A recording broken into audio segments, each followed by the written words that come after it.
so I'm all set to go and give my exam, and I genuinely don't know what to feel because physics is a subject I have suffered since 2 years and I've cried for it since 2 years, and now finally it's the day that I'm going to give the board of physics. I've tried my best, I have given my best, and that's it. And I got one day after PE and उसमें मैंने एकदम से बस पूरा दिन पढ़ा ही है PE के अगले दिन because I want to ace this exam by hook or crook. So now let's see what happens. And So hi everyone, welcome back to my channel and to a new video. तो आज था मेरा physics का class 12th का paper and जो मेरे को असल किस्म का ट्रॉमा हुआ है ना ये पेपर दे के, मेरे चेहरे की खुशी वो ऐसे बयान नहीं कर पा रही है बिकॉज एक तरफ मैं खुश भी हूँ कि क्लास 12th की फिजिक्स चली गई और एक तरफ आई थिंक मुझे लग रहा है कि मैं बहुत अच्छा स्कोर नहीं कर पाऊंगी फिजिक्स में, but I still have chemistry and maths to make my percentage. So बात करते हैं सेट की मुझे कौन सा सेट मिला. So basically I got set 1 and my code was 5551 physics का पेपर. मुझे जेन्युइनली नहीं पता कि कौन सा सेट मुश्किल था कौन सा नहीं, मुझे तो मेरा ही मुश्किल लगा था भाई. तो बेसिकली हुआ क्या था मैं बताती हूँ. मतलब मैं हमेशा starting section E 5 marker question से करती हूँ एंड मैंने स्टार्ट सेक्शन ई से करा. मैंने जैसे ही पेपर खोला मैंने सेक्शन ई पढ़ा, मैं खुश हो गई. यार मुझे सेक्शन ई तो आता है यार, 5 मार्कर आ गए, और क्या चाहिए जिंदगी में. 15 नंबर का पेपर आता है तो मतलब ठीक है, मतलब बाकी का 5 नंबर इजी है तो मतलब बाकी का पेपर भी ठीक होगा. सेक्शन ई पढ़ा. सेक्शन सी मैंने पढ़ा, चलो वो भी ठीक था. सेक्शन बी मैंने पढ़ा, चलो वो थोड़ा अप लेवल का था बट वो भी ठीक था. फिर इतनी देर में और एमसीक्यू मैंने स्टार्टिंग के पढ़े तो मुझे ठीक लगा कि चलो भाई, और मैं खुशी खुशी पेपर कर रही हूँ एंड आई वाज हैप्पी कि मतलब भाई देखो स्टार्टिंग में मैंने वो बेकार वाले क्वेश्चंस नहीं पढ़े कि मेरे को लगे मुझे कुछ आता नहीं है और मैं इसी चक्कर में मैं अपना पूरा पेपर ही खराब कर डालूं. तो फिर मैंने उसके बाद सेक्शन ई रीडिंग टाइम खत्म हो गया और मैंने सेक्शन ई शुरू कर दिया. मैं अपना बढ़िया से पेपर लिख रही हूँ कि भाई पेपर हो रहा है मेरा, आराम से अच्छे नंबर आ जाएंगे. मैं पेपर लिख रही हूँ सेक्शन ई. अब जैसे ही मेरा सेक्शन ई खत्म हुआ आई वॉज हैप्पी. मैं गई सेक्शन सी पे.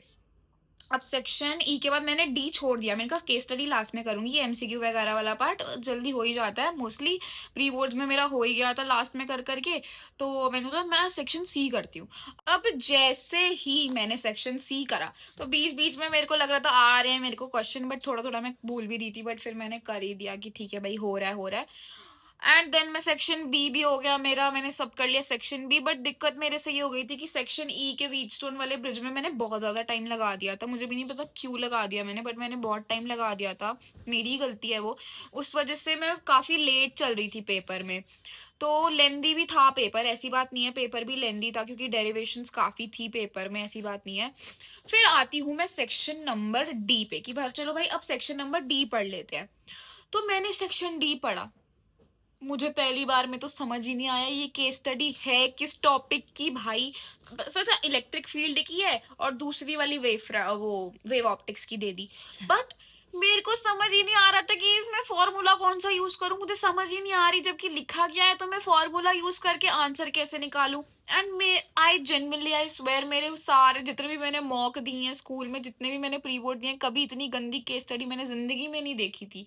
फिर उसके बाद मैंने अपनी केस स्टडी करना शुरू करा. मैं चलो भाई एक बार आता है 12वीं का पेपर, इतनी जल्दी हार नहीं मानते.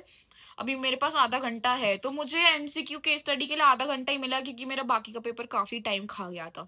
तो मैंने कहा नहीं अभी आधा घंटा है, आराम से 10 मिनट आराम से पढ़ के एक एक क्वेश्चन सॉल्व करती हूँ. मैंने पढ़ा, मुझे तब भी नहीं आया.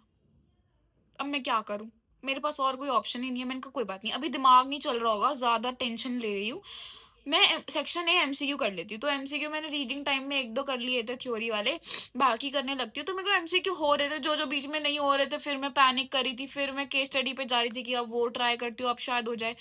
बट जेन्युइनली मुझसे केस स्टडी हो ही नहीं रही थी भाई. इतनी मुश्किल केस स्टडी थी ना, 8 नंबर का वो जो पेपर है ना, मतलब भगवान भरोसे दिया है मैंने.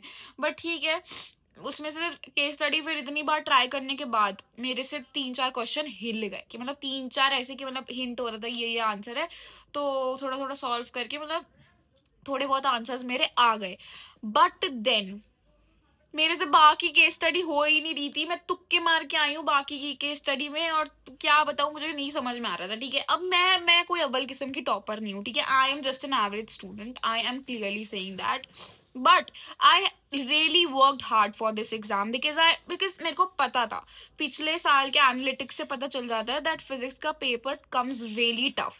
पिछले साल तो अटेम्प्ट करना मुश्किल हो गया था, इस साल तो चलो अटेम्प्ट तो कर सकते थे हम लोग. मैं पूरा पेपर अटेम्प्ट करके कुछ ना कुछ लिख के आई हूँ कि भाई नहीं भाई, इन्विजिलेटर सॉरी जो एग्जामिनर है ना, वो मेरे को एक एक नंबर दे दे के पास तो कर ही दे, बट ठीक है काफी सही आ जाएंगे. बट वो जो केस स्टडी वाला पार्ट है ना, उसने मुझे काफी ज्यादा हिला दिया.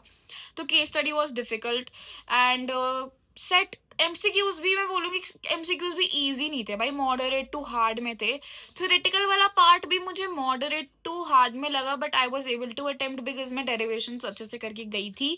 अब उसमें कुछ गलती होगी तो फिर हे भगवान ही देखेंगे अब वो चीज़ तो.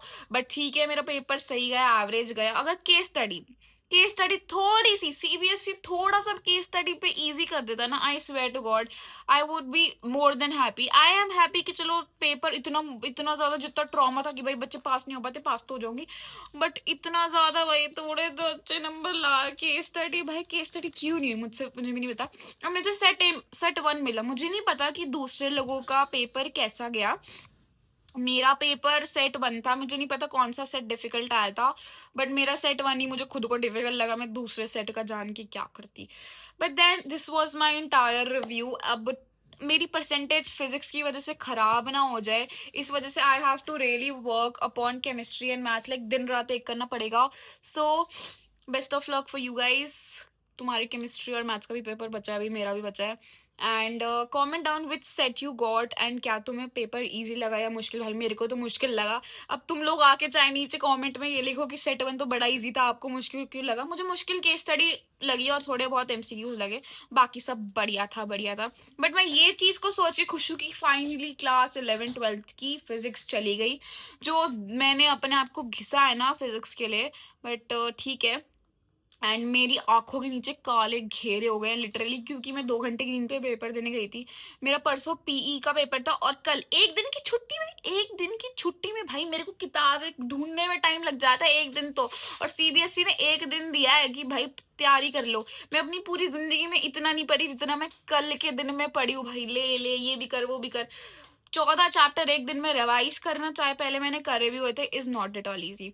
So this was all my experience of physics का पेपर. आई होप तुम लोग का अच्छा गया हो. मेरा भी सही गया, मतलब इतना बुरा भी नहीं गया जितना हाइप अप बना रखा था ना, कि मतलब पेपर आता है पास हो जाएंगे, फेल हो जाएंगे, ये हो जाएगी. मैं पास तो हो जाऊंगी, बट पास होना is not only the thing for me. My thing is कि भाई थोड़े तो अच्छे नंबर आए, परसेंटेज चाहिए 90 से ऊपर. बट ठीक है, जैसा भी पेपर गया मूव ऑन करना चाहिए. केमिस्ट्री मैथ्स पे फोकस करेंगे. एंड तुम लोग का कैसा क्या कमेंट में लिख देना कौन सा सेट मिला.